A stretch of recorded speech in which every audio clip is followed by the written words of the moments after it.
হাসিনা দেশের মানুষকে শান্তি দিতে চায়, কিন্তু ইসলাম যারা চায় এদেরকে ধরে ফাঁসি দিয়া মারলো, এদেরকে রিমান্ডে নিল, মামলা দিল। আর হাসিনা ইসলাম ওলাদেরকে মেরে শান্তি খুঁজতে তালাশ করে। ইসলাম যারা চায় এদেরকে হাসিনা ফাঁসি দিয়েছে। আমার সাইদির কি অপরাধ? হিন্দু বিষাবালির ভাই সুব্রঞ্জন বালির মুখে নিজ কানে শুনেছি, আমাদের হিন্দু ধর্মে আমরা যার নামে বলিনি, আল্লাহর শ্রেষ্ঠ ওলি আপনাদের ভাষায় আমাদের ঠাকুর আল্লামা সাইদি। হিন্দু লোকটা আল্লামা সাইদিকে ঠাকুর তারা মানে, সাইদির নামে পাঠা কুরবানি দেয় হিন্দুরা। সেই সাইদির কি অপরাধ ছিল? আওয়ামী লীগের সঙ্গে থাকলে আপনি হয়ে যাবেন মুক্তিযোদ্ধা, বয়স 40 বছর, মুক্তিযোদ্ধার কমান্ডার, বয়স 40, মুক্তিযোদ্ধার কমান্ডার। আর আপনি অরিজিনাল মুক্তিযোদ্ধা, আপনি হবেন রাজাকার, ঠিক কিনা? এই জন্য আমি বলি, হাসিনা 16টা বছর ধরে যে চেতনার ওষুধ খাওয়ালো, রাজাকার রাজাকার, হাজার হাজার কোটি টাকা বইয়েতে ছাপালো রাজাকারের কাহিনী, এই তরুণদেরকে শোনালো, এই জাতি কিছুই বুঝলো না। 2024 সালে এসে বমি করে ফালায়া দিল। আল্লাহ পাক বলছেন যে রাজাকার শব্দ দিয়ে তুই আলেমদের হত্যা করছিস, মানুষ মারছিস, হাসিনা আমি এই শব্দ দিয়ে তোরে আমি পতন ঘটায়া দিব। হাসিনার পতন ঘটিয়েছে রাজাকার শব্দ দিয়ে। আল্লাহ পাক এমন ভাবে পতন করেছেন, নিজে পালাইছে কিন্তু কাউকে বলতে পারেননি পালানোর কথা। আল্লাহ পাক বলছেন ক্ষমতা আমি দিই, আর যখন বাড়াবাড়ি করো তখন আমি অ্যাকশন নিই। আর আমি যখন অ্যাকশন নেব আমার ধরাটা স্বাধীন, কঠিন পাকড়াও হবে, আমার পাকড়াও থেকে বাঁচতে পারবা না। অস্ত্র বোমা, হেলিকপ্টার দিয়ে বোমা করলো, আর হেলিকপ্টার দিয়ে গুলি করে এত মিথ্যাবাদী সে কয়ে পানি নাজিল করতেছে। কি দিচ্ছে? দিচ্ছে কিন্তু গুলি, আর বলে পানি দিচ্ছে। কি দিচ্ছে? কথায় কথায় মিথ্যা বলে। হাসিনা যে অপরাধ করেছে, আমাদের আইনজীবীরা বলেছেন হাসিনা তো আমার নিজামি মুজাহিদ কে ফাঁসি দিয়েছে মিথ্যা সাক্ষী দিয়ে, আর সত্য সাক্ষী দিয়ে হাসিনার ফাঁসি হবে 80,000 বার। হাসিনার ফাঁসি কত হাজার বার হবে? 80,000 বার সত্য সাক্ষী দিয়ে হাসিনার ফাঁসি হবে। কারণ হাসিনা হলেন এই যুগের নব্য ফিরাউন। ফিরাউনের কোনো কোরআন হাদিসে কোনো আয়না ঘর ছিল না। আয়না ঘর নমরুদের ছিল, আয়না ঘর ফিরাউনের ছিল না, নমরুদের ছিল না। আয়না ঘর বানিয়েছে এই হাসিনা। আমার আমান আজমি ব্যারিস্টার আরমান যদি ফিরে না আসতো, আল্লাহ পাক যে কত রহমান রহিম, কত মানুষকে হত্যা করেছে, কিন্তু আল্লাহ পাক আয়না ঘরের কাহিনী শোনাবেন বলে ইউনূস আলাইহিস সালামের মতো 40 দিন মাছের পেটের মধ্যে অতল কাহিনী গিয়েও আল্লাহ পাক ইউনূস নবীকে জীবন্ত রেখে দিয়েছিল। সেই আল্লাহ আছে না নাই? আছে না নাই? আয়না ঘরের কি ইতিহাস! মাটির নিচে একটা ছোট্ট রুম, শুধু বাথরুম আর কবরের মতো, চতুর্দিকে লম্বায় 4.5 ফিট, আর এই দিকে হলো আপনার 2.5 ফিট। একটা ছোট্ট কবর আয়না ঘর বানিয়েছে মাটির তলে। আমান আজমি কি সুন্দর করে বর্ণনা করলেন, কি নির্যাতন করা হয়েছে তার সাথে, কি অপরাধ ছিল তার। আমাদের ওয়াকারুজ্জামান সেনাপ্রধানকে ধন্যবাদ দিচ্ছি। বর্তমান সেনাপ্রধান হলেন এই আমান আজমির ছাত্র। আল্লাহু আকবার। এবং এই সেনাপ্রধান তাকে ডেকে নিয়ে তার পদ যেটি তাকে ফেরত দিয়েছেন, আল্লাহু আকবার বলে। এবং তার মিরপুরে বিল্ডিংয়ের কাজ করতেছিলেন, কেবল শুরু করেছে, তখন তাকে তুলে নিয়ে যাওয়া হলো। তার বিল্ডিংয়ের কাজও আবার কাজ করতে বলেছেন। আল্লাহ পাক এইভাবে আয়না ঘর তৈরি করে জেল দিয়ে, ফাঁসি দিয়ে হাসিনা মনে করেছিল আমি 41 সাল পর্যন্ত আমি থাকবো। ঠিক কিনা বলে? এই জন্য ওর টার্গেট ছিল 41 সাল। কত সাল? 41 সাল পর্যন্ত টার্গেট ছিল। কিন্তু 41 সালের আগেই 2024 সালে আল্লাহ পাক হাসিনাকে বিদায় করে দিয়েছেন। পড়ছি আলহামদুলিল্লাহ, পড়ছি আলহামদুলিল্লাহ। আপনি এইভাবে মসজিদে কথা বলবেন, এতক্ষণ পুলিশটা নাই তো, ঠিক কিনা বলে? মাহফিল কমিটি গোষ্ঠী ধরে নিয়ে যেত, ঠিক কিনা বলে? বক্তা কোথায়, কে ওয়াজ করেছে? মাহফিল কমিটি, এমনকি ড্রাইভার পর্যন্ত গ্রেফতার হয়েছে, হুজুরের ড্রাইভার। তুই হুজুরের আর ড্রাইভারি করবি নাকি বল? এমন জুলুম নির্যাতন করেছে, যেই জুলুম নির্যাতন ফেরাউনের এবং নমরুদের আপনার অত্যাচারকে হার মানিয়েছে। খুনি হাসিনার পতন আল্লাহ পাক বিশ্ববাসীকে দেখে দিয়েছেন। আমি যুগে যুগে জালেমদের পতন ঘটায়, আর বিশ্ববাসী তাকায়া দেখছে। আল্লাহু আকবার বলে। ভয় পাওয়ার কোনো কারণ নাই, হতাশ হওয়ার কোনো কারণ নাই। আজকে রবিউল আউয়ালের দ্বিতীয় দিন চলে গেল, আমাদের বিশ্বনবী জনাবে মুহাম্মদ রাসূলুল্লাহ সাল্লাল্লাহু আলাইহি ওয়াসাল্লামের আগমন হয়েছে এই মাসে। কিন্তু হাসিনা তো রাসূল সাল্লাল্লাহু আলাইহি ওয়াসাল্লামকে গালি দিলে ওই লোকটাকে নিরাপত্তি বাড়ি পৌঁছে দেওয়া হতো। আর যদি কোনো মানুষ শেখ মুজিবুরের গালি দিত, তাহলে ওই লোকে মাটির তলে থাকলেও গ্রেফতার হতো। হাসিনার কাছে রাসূলের কোনো দাম ছিল না, দাম ছিল ওর বাপের, ঠিক কিনা বলো? ওর বাপের আর আওয়ামী লীগের কথা বললে আর কোনো অসুবিধা হবে না। হাসিনা রাসূল সাল্লাল্লাহু আলাইহি ওয়াসাল্লামকে যত লোক গালি দিয়েছে সবগুলোকে জামায় আদর করেছেন, কিন্তু আমার রাসূল করিম সাল্লাল্লাহু আলাইহি সাল্লামকে যারাই গালি দিয়েছে তাদেরকে তিনি ছেড়ে দিয়েছেন, তাদেরকে নিরাপত্তা দিয়েছেন। আর শেখ মুজিবকে গালি দিলে মাশাআল্লাহ তাকে সেই বিশাল বড় আপনার শেখ মুজিবুরের নামে সিনেমা করলো বঙ্গবন্ধু। সিনেমা করছে না একটা, 100 কোটি টাকা বাজেট। কত টাকা?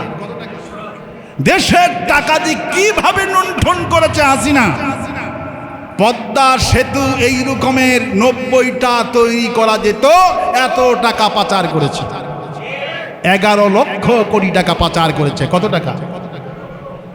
বাপের সিনেমা তৈরি করছে 100 কোটি টাকা দিয়ে। হাসিনার যে পিয়ন, হাসিনা নিজেই বলছে সে হলো 400 কোটি টাকার মালিক। এগুলো মিছাই। হাসিনার কথা দিয়ে হাসিনার ফাঁসি হবে।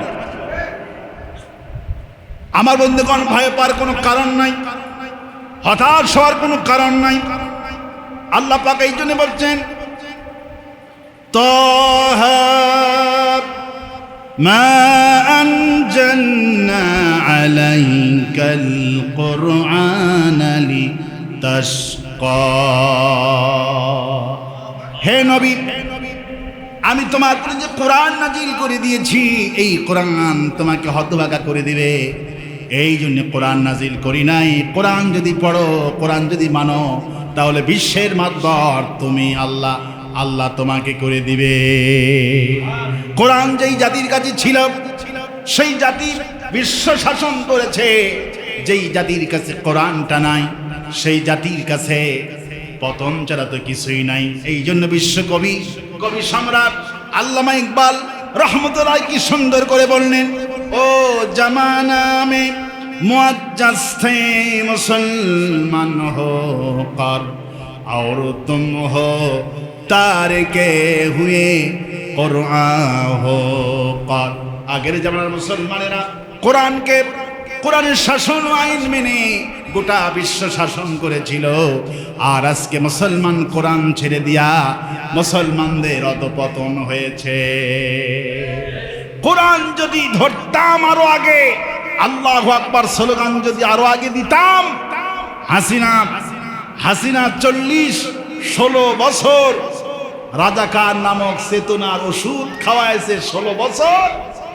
আর 2024 সালে এসে সেই চেতনার ওষুধ বমি করে ফেলে দিছে।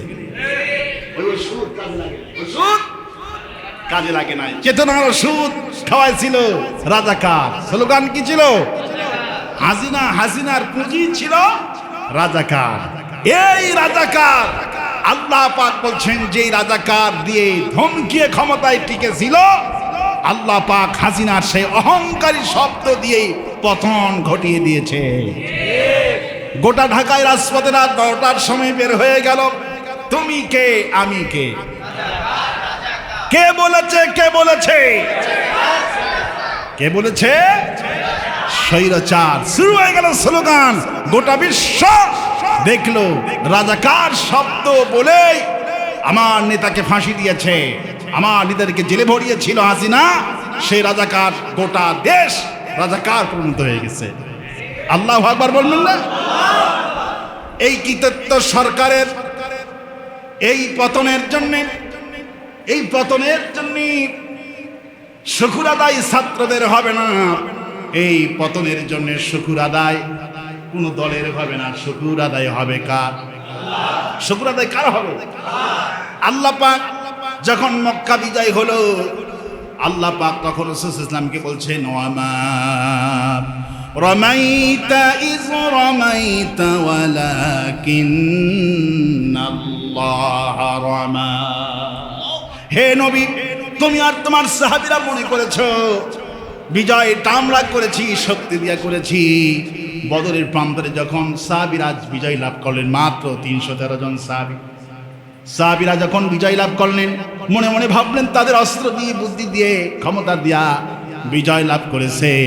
আল্লাহ পাক বলছেন, নবী আপনি তো শুধু বালু মারলেন সামনের দিকে, এই বালুগুলি ধুলাগুলি ক্ষেপণাস্ত্র বানায়া কাফেরদের চোখের মধ্যে পৌঁছে দেওয়া আমার দায়িত্ব কাজ করেছিল। আল্লাহ বলছেন, আমি কাজ করেছি, আমি ক্ষমতা দিয়েছি। আল্লাহর ক্ষমতা ছাড়া, আল্লাহর সাহায্য ছাড়া হাসিনার পতন ঘটানো সম্ভব ছিল না। পতন কে ঘটিয়েছে? কে ঘটিয়েছে পতন? আল্লাহ পাক পতন ঘটিয়েছেন। ওবায়দুল কাদের বহুদিন আগ থেকেই বলতেছিল খেলা হবে।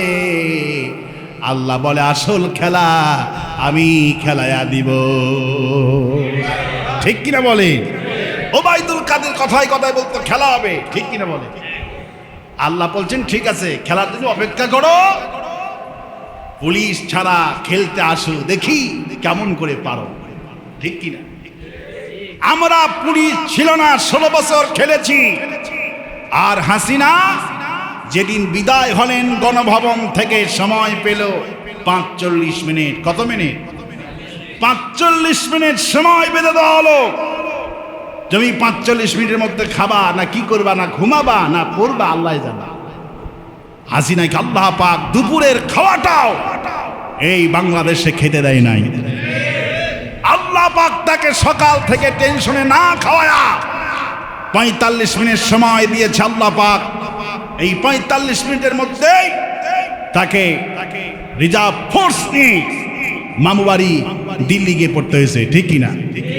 আল্লাহর ওলি কত বছর আগে, 20 বছর আগে বলছিলেন, বেশি লাফালাফি করবা না, আমরা শুধু আস্তে করে নাড়া দিব একটু, বাবার বাড়ি মামু বাড়ি দিল্লি গিয়ে পড়বা। ঠিক কিনা বলে? ঠিক মামু বাড়ি গিয়ে দিল্লি গিয়ে পড়ছে। ঠিক কিনা বলেন?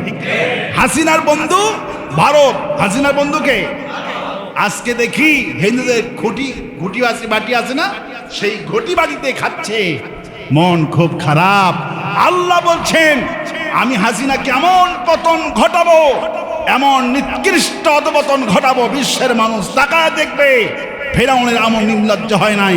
ফেরাউন তার দেশেতেই পতন হয়েছে, নমরুদের তার ঘরের মধ্যে পতন হয়েছে, কিন্তু হাসিনার পতনের প্রেক্ষাপটটা অন্যরকম, ভিন্ন, জিল্লতি, নির্লজ্জ এবং সবচাইতে আল্লাহ পাক শাদীদ ব্যবহার করেছেন। ইন্না বাতশা রাব্বিকা লাশাদীদ। আমার পাকড়াও বড় কঠিন। আমার পাকড়াও যখন আসবে, আমি যখন ধরবো, তখন ডিবি হারুন কাজে লাগবে না। আমি যখন ধরবো, তোমার পুলিশ বাহিনী কাজে লাগবে না। পুলিশ বাহিনী এখন কালকে ধরা গেছে না, 2 পুলিশ প্রধান এখন রিমান্ডে আছে। একের পরে এক সব কিছু স্বীকার করছে, সব বের হচ্ছে। এখন বাকি আছে হারুন, মনির আর বিপ্লব। কি বাকি আছে? বিপ্লব কুমার। এই কয়জন বাকি আছে। এরপরে ইনশাআল্লাহ এই 3 জন শয়তান ধরা পড়লি আমরা সেঞ্চুরি পালন করবো ইনশাআল্লাহ। বলি ইনশাআল্লাহ। আরো আসতে বলি ইনশাআল্লাহ। আমার বন্ধুগণ, ভয় পাচ্ছেন আপনারা? হতাশ হচ্ছেন আপনারা? ভয় পাওয়ার কোনো কারণ নাই। হতাশ হওয়ার কোনো কারণ নাই। আল্লাহ পাক বলছেন মুমিন না কিছুতেই যেন ভয় না পায়, মুমিন না যেন হতাশাগ্রস্ত, মুমিন যেন হতাশাগ্রস্ত না হয়ে যায়। আওয়ামী লীগের চরিত্র ছিল কোরআন বিরোধী। আওয়ামী লীগের চরিত্র ছিল কি? ওরা হলো কোরআনের দুশমন। গান বাজনা করেন, কোনো অসুবিধা হবে না, কোরআনের তাফসীর করলে তাদের মাথা গরম হয়ে যেত। আল্লাহ পাক সেই কথা বলছেন, ইযা তুতলা আলাইহি আয়াতুনা ক্বালা আসাতিরুল আউয়ালিন। আল্লাহ পাক বলেন যখন কাফেরদের কাছে কোরআন বিরোধীদের কাছে যখন কোরআন তেলাওয়াত করা হতো, তখন তারা বলতো এগুলি তো সেই পূর্বেকার গল্প কাহিনী। যখন কোরআন শরীফ তেলাওয়াত করা হয় তখন ওরা বলে এগুলি পূর্বেকার গল্প কাহিনী মাত্র। আল্লাহ পাক বলেন আর যখন মুমিন বান্দারা যখন কোরআনের দাওয়াত দিত, আল্লাহ পাক তখন বলেন ইন্নাল্লাযীনা আযরামু কানু মিনাল্লাযীনা আমানু ইয়াদহাকুন। মুমিন বান্দা যখন কোরআনের দাওয়াত দিত তখন মুমিনদেরকে দেখে এরা তখন অট্ট হাসি দিত, অট্ট হাসি দিত। কে বলছেন? আর যখন এদের পাশ দিয়ে যেতাম وَإِذَا مَرُّوا بِهِمْ يَتَغَامَزُونَ, আর মুমিনদের পাশ দিয়ে যখন যেত তখন তারা চোখ মেরে মেরে কথা বলতো। আল্লাহ পাকের কথা কত সুন্দর। আল্লাহ পাক বলেন ওয়ামা উরসিলু আলাইহিম হাফিজিন, আর আমি তো এই কাফেরদেরকে, এই মুনাফিকদেরকে তো আমি মুমিনদের জন্য আমি তো ওই হিফাজতকারী হিসাবে, হট্টকালকারী হিসাবে পাঠাই নাই। আল্লাহ পাক বলছেন ফালইয়াউমাল্লাযীনা আমানু মিনাল কুফফারি ইয়াদহাকুন, আর কিয়ামতের দিন ওদের অবস্থা দেখে মুমিনগুলি হাসতে থাকবে। যেমন আজকে ওই আনিসুল হকের কাহিনী দেখে আমরা হাসতেছি। এখন আনিসুল হক আইনমন্ত্রীকে জিজ্ঞেস করছে পুলিশ, কোনো কথা বলে না, পাগল হয়ে গেছে, শুধু হাসতেছে। তারপরে এর সালমানের রহমান, সে এখন বলতেছে আমার এগুলি কোনো দোষ নাই, সব দোষ জয়ের। সব দোষ কার? সব দোষ জয়ের। জয় বলছে কি? জয় বলছে তোমরা মরবা না বাঁচবা আমরা কিছুই বলতে পারবো না, আমার মা বাঁচলে আমি, আমার ফ্যামিলি বাঁচলে আমরা বাঁচবো। তার মানে হলো ওরা এই দুনিয়ায় কেউ কারো নয়। ঠিক কিনা বলেন? এই দুনিয়াতে পুলিশ প্রধানকে রিমান্ডে নেওয়া হয়েছে। পুলিশ প্রধান বলছে আমি আসলে স্বরাষ্ট্রমন্ত্রীর হুকুমে করেছি। স্বরাষ্ট্রমন্ত্রীকে ধরলে স্বরাষ্ট্রমন্ত্রী বলবে প্রধানমন্ত্রীর হুকুমে। এই দুনিয়াতে কেউ দোষটা ঘাড়ে দিতে চায় নাই। এতগুলি টাকা হাসিনার, এতগুলি টাকা সালমান এফ রহমানের, কিন্তু একটা টাকা খেতে পারল না। সব টাকা নিয়া সারাটা জীবন নৌকার উপরে, নৌকা নিয়ে ক্যানভাস করলো। আল্লাহ পাক তাকে নৌকার উপরই ধরা খাওয়ায়া দিল। ঠিক কিনা বলে? কোথায় ধরা খাইছে? দুইজন নৌকার উপরে ধরা খাইছে। কেউ দাড়ি যার আছে সে দাড়ি কামাইছে, আর কালোমানি আছে না একটা কালোমানি প্রধান বিচারপতি, যেই বেদবটা আমাদের কোরআনের পাখিকে ফাঁসি দিয়েছিল, সব বিচারপতিগুলি আল্লামা সাইদি সাহেবকে নির্দোষ খালাস দিয়েছিলেন, আর এই কালোমানি তিনি ফাঁসি দিয়েছিল। পৃথিবীর ইতিহাসে একমাত্র আল্লামা সাইদি সাহেবের জন্য 190 জন লোক 2 দিনে শাহাদত বরণ করেছে। এত বড় আল্লাহর ওলি সাহাবীদের পরে আজ পর্যন্ত আর এত বড় আল্লাহর ওলি জনপ্রিয় ব্যক্তি সারা পৃথিবীতে জন্মগ্রহণ করে নাই। সুবহানাল্লাহ। এত বড় ব্যক্তি আর জন্মগ্রহণ করে নাই। আল্লাহ পাকের তিনি খাস ওলি ছিলেন, শ্রেষ্ঠ ওলি ছিলেন আল্লামা সাইদি। রাসূল কারীম সাল্লাল্লাহু আলাইহি ওয়াসাল্লাম বলছেন মৌতুল আলম মৌতুল আলিম। একজন খাঁটি তাফসীরকারকের মৃত্যু মানে হলো তামাম পৃথিবীর মানুষের মওত হয়ে যাওয়া। আল্লাহ পাক রাসূল বলছেন আলেমদের মর্যাদা আল্লাহর কাছে এত বেশি। আল্লাহ পাক বলছেন আলেমদের মর্যাদা আমি দিয়েছি। হাসিনা সন্ত্রাসী বানিয়েছে আমার সাইদিকে, হাসিনা রাজাকার বানিয়েছে আমার সাইদিকে। আল্লাহ পাক বলছেন ইন্নামা ইয়াখশাল্লাহা মিন ইবাদিহিল উলামা। হাসিনা তুমি যতই সন্ত্রাসী বানাও, আমি আল্লাহ সাক্ষ্য দিচ্ছি আলেমদের মর্যাদা আমার কাছে অনেক বেশি, আলেমরাই আমাকে বেশি ভয় পায়। সুবহানাল্লাহ। আলেমরা আল্লাহকে বেশি ভয় করে। হাসিনার কথা মতো আলেম, হাসিনার মূল দুশমন ছিল আলেম। মূল দুশমন কি? আলেম। যেখানে হাসিনার চুলকানি সেখানে রাসূল করিম সাল্লাল্লাহু আলাইহি ওয়াসাল্লাম অনেক আগেই বলেছেন যারা আলেমের ঘ্রাণ নেয় তারা অসুস্থ হয়ে পড়ে যায়। যারা আলেমের রক্তপাত ঘটায় তারা বেশি দিন ক্ষমতায় লাস্টিং করতে পারে না।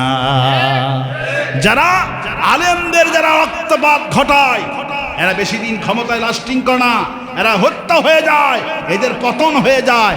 যারা আলেমদের যারা ঘ্রাণ নেয়, আলেমদের ঘ্রাণ নেওয়া মানে হলো আলেমদেরকে গালিগালাজ করা, আলেমদেরকে গালিগালাজ করা, আলেমদেরকে তুচ্ছ তাচ্ছিল্য করা, রাজাকার বলে উপাধি দেওয়া, এগুলি হলো ঘ্রাণ নেওয়া।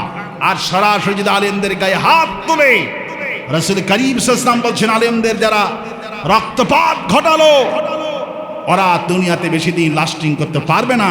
ওদের পতন এত তাড়াতাড়ি হবে মানুষ কল্পনাও করতে পারেনি।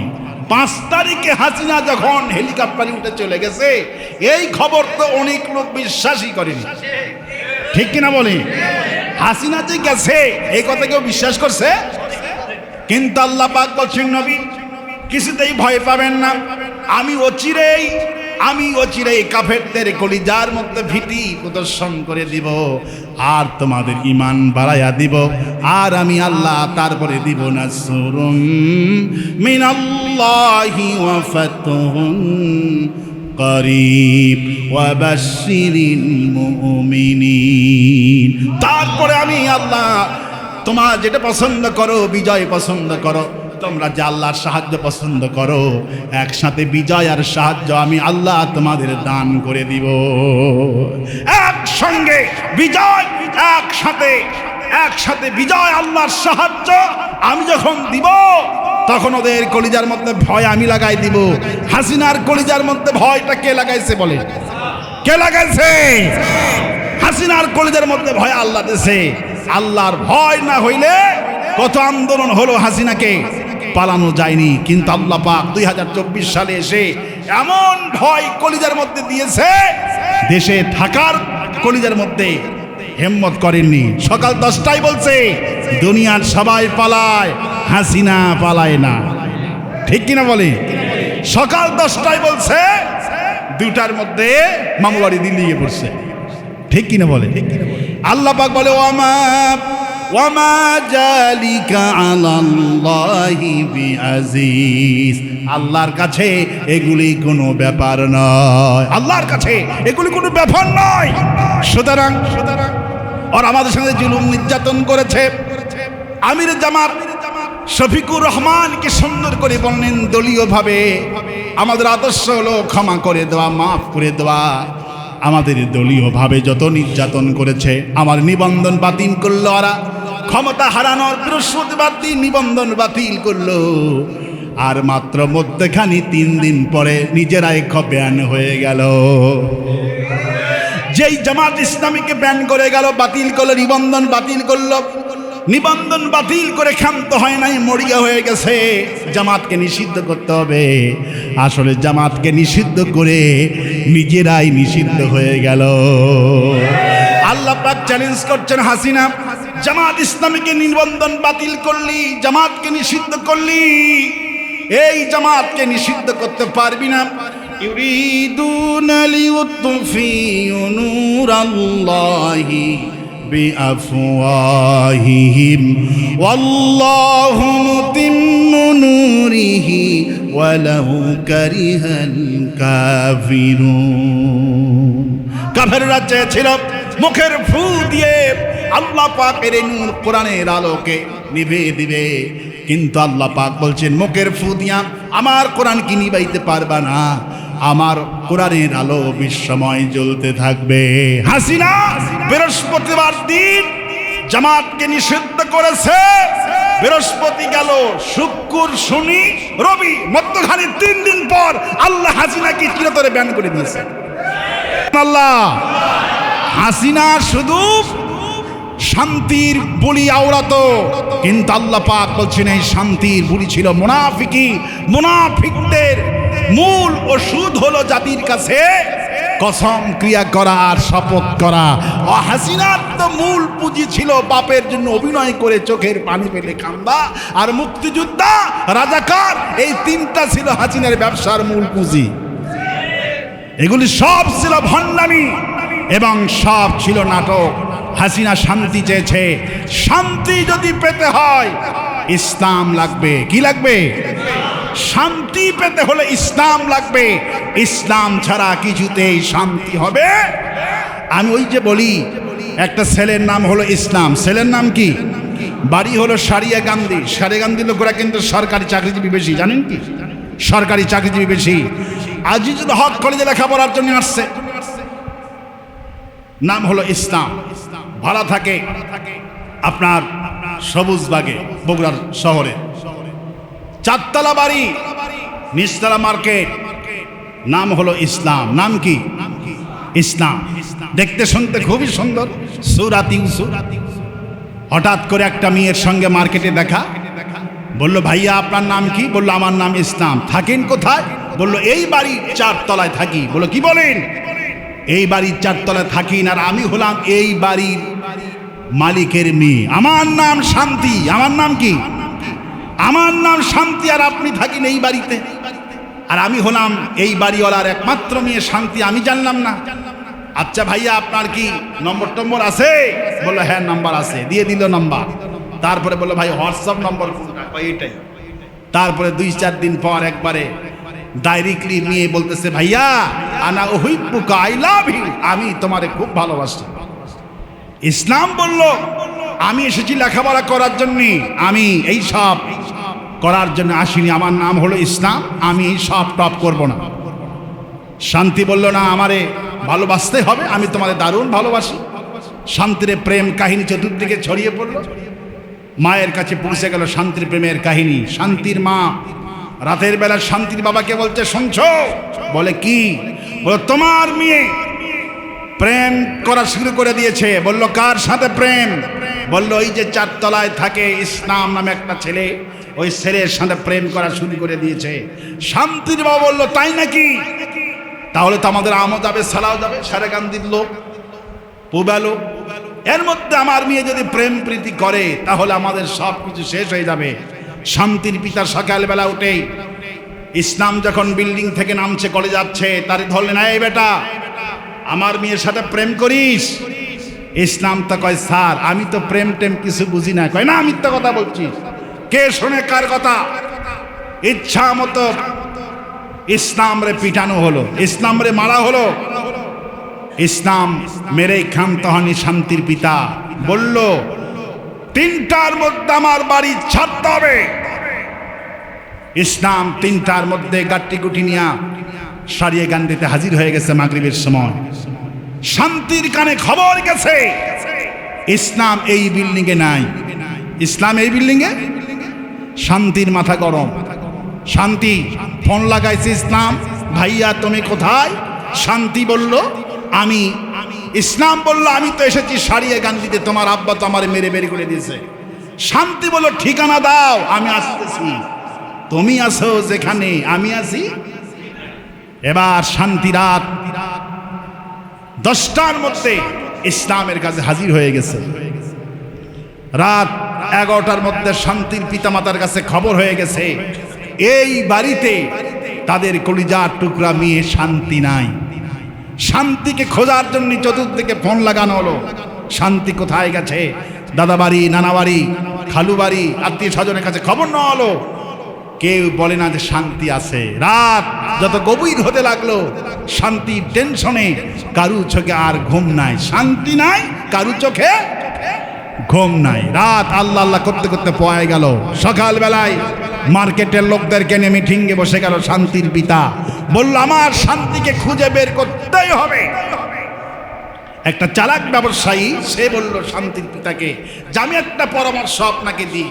পরামর্শ হলো এই যে আপনি সকালবেলায় যে এই ছেলেটাকে মারলেন, প্রহার করলেন, বিল্ডিং থেকে তাড়িয়ে দিলেন, শুনেছি ওই ছেলে নাকি আপনার মেয়ে নাকি ওই ছেলেকে ভালোবাসে। আমার তো মন বলছে আপনি শান্তি খোঁজার আগে খুঁজে বের করুন ইসলাম কোথায় আছে, কারণ ইসলাম আছে যেখানে শান্তি গেছে, ইসলাম আছে যেখানে শান্তি গেছে।